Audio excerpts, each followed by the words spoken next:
The manila envelope landed on our kitchen table with a thud that might as well have been a judge's gavel sealing my fate. My brother-in-law Derek stood behind my husband Marcus, his hand possessively gripping Marcus's shoulder.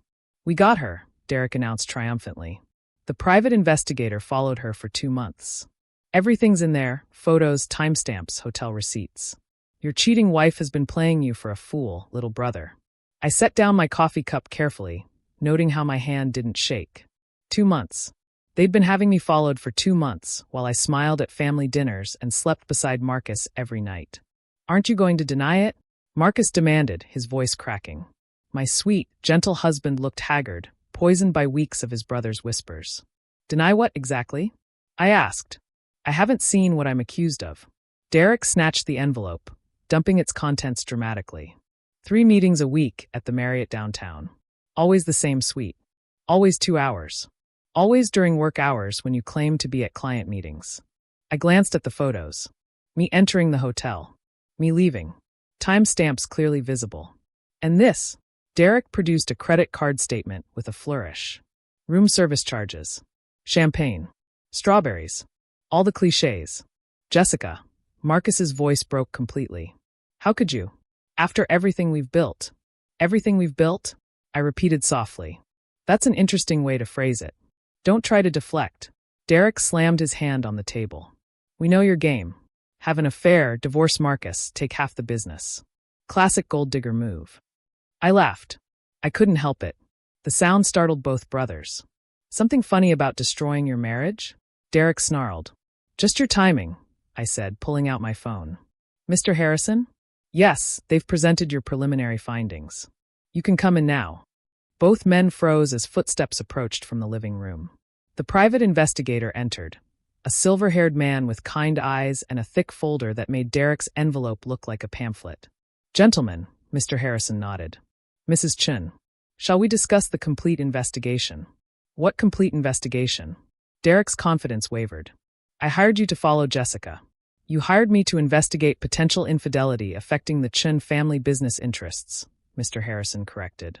"I always conduct thorough investigations. It's why I'm expensive." He opened his folder, spreading documents across the table. "Let's start with the Marriott meetings. Mrs. Chin, would you like to explain, or shall I?" "Go ahead," I said, refilling my coffee. "I'm curious what you found." The suite in question is registered to Healing Horizons LLC. It's used exclusively for therapy sessions with Dr. Patricia Lindstrom, a specialist in childhood trauma and PTSD. Mrs. Chen has been attending twice-weekly sessions for 6 months. Marcus went white. "Therapy. The champagne and strawberries?" Mr. Harrison continued.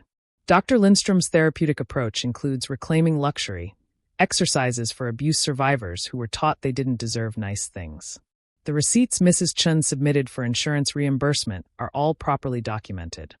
That's impossible," Derek stuttered. "Why would she need therapy?" I looked at Marcus.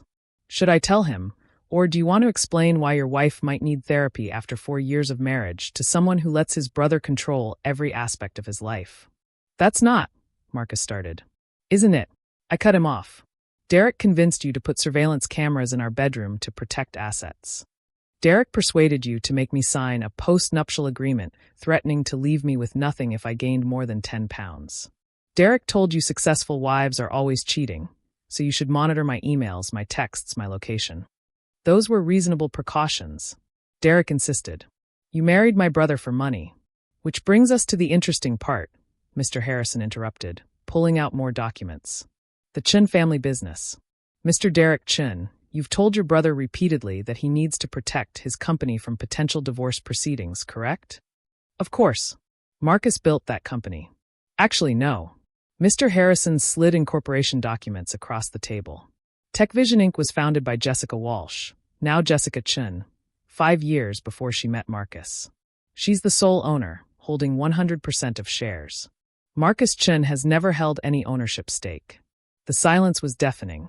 "Furthermore," Mr. Harrison continued, "Marcus Chen's official position is sales director, with an annual salary of $95,000. Generous, but hardly owner-level compensation. Mrs. Chen's salary as CEO is $400,000, plus profit sharing." "That's a lie," Derek whispered. "Marcus said he owned." I said I ran a tech company, Marcus corrected weakly. You assumed. You let me assume. Derek roared. You let me believe you were the successful one. That she was after your money. Because I was embarrassed. Marcus shouted back. My wife is a millionaire CEO, and I'm a mid-level employee in her company. Do you know how that feels? Like something you should discuss in therapy instead of letting your brother convince you to spy on your wife. I suggested. Mr. Harrison cleared his throat. There's more. While investigating Mrs. Chen's activities, I noticed some irregularities that required additional scrutiny. Derek was already standing, edging toward the door. I don't need to hear. Sit down, Mr. Chen. The investigator's voice turned steel. This concerns you directly. Derek sank back into his chair.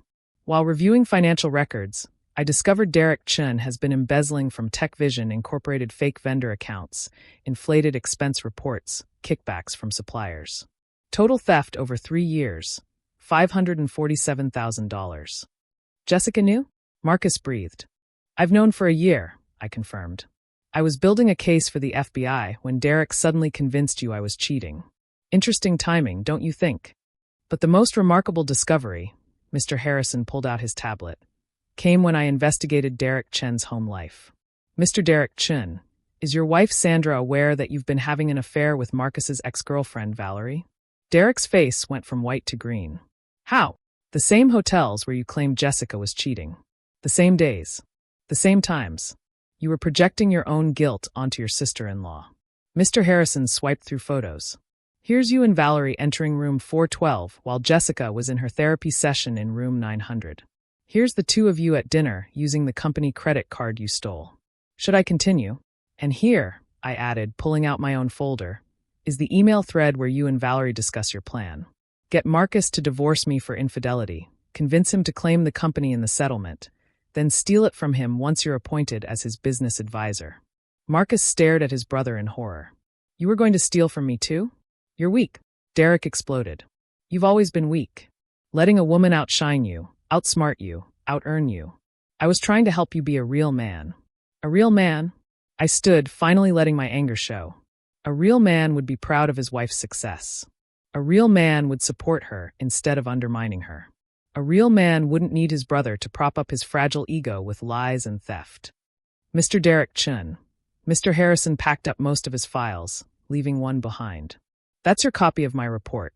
The FBI will be contacting you within 48 hours. I suggest you retain a lawyer. After he left, the three of us sat in crushing silence. Jessica, Marcus finally whispered. I'm so sorry. I let him in my head. I was jealous and insecure, Anne. And you chose to believe I was a cheater rather than admit you married a woman more successful than you. I finished. You chose surveillance over communication. Suspicion over support. Can we fix this? Please. I looked at my husband, really looked at him. Weak, as Derek said, but not inherently cruel. Just fatally insecure. The hidden cameras come down today. All tracking apps deleted. Derek is banned from our lives completely. You start individual therapy immediately to deal with your insecurity and control issues. We do couples counseling. And you sign a post-nuptial agreement acknowledging that TechVision is and will always be solely mine. That's it. Hope flickered in his eyes. You'll give me another chance? One chance. Because I believe you were manipulated. But Marcus, if you ever let anyone convince you I'm the enemy again, your brother, your mother, your ego, I won't need a private investigator. I'll just need a divorce lawyer. Derek laughed bitterly. You're staying with him? He'll betray you again. Weak men always do. Maybe, I acknowledged. But weak men can become stronger with help. Cruel men like you? You just find new victims. Sandra will leave me, Derek said quietly. When she finds out. Yes, I agreed. She will. Valerie will leave you too when she realizes there's no company to steal. You'll lose your job when you're arrested. You'll lose everything. Because of you. Because of you, I corrected. You projected your crimes onto me. Hired an investigator who uncovered your theft. Created a paper trail of your conspiracy. You destroyed yourself, Derek. I just made sure you couldn't destroy me in the process. Marcus walked his brother to the door. I heard them arguing in low voices, Derek making one last attempt to poison the well. But when Marcus returned, his face was set with new determination. I told him to never contact me again, he said. And I called Dr. Lindstrom's office. They have a colleague who specializes in masculinity and self-worth issues. I have an appointment Monday. Good start, I said carefully. Jessica? The therapy for trauma. Was that because of me? Because of us, I corrected. Because I grew up being told successful women intimidate men.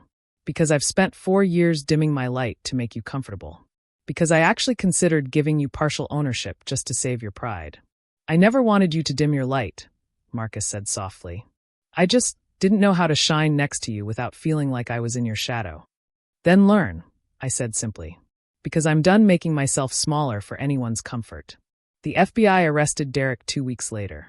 The embezzlement case was ironclad. Sandra divorced him, taking their house and full custody of their kids.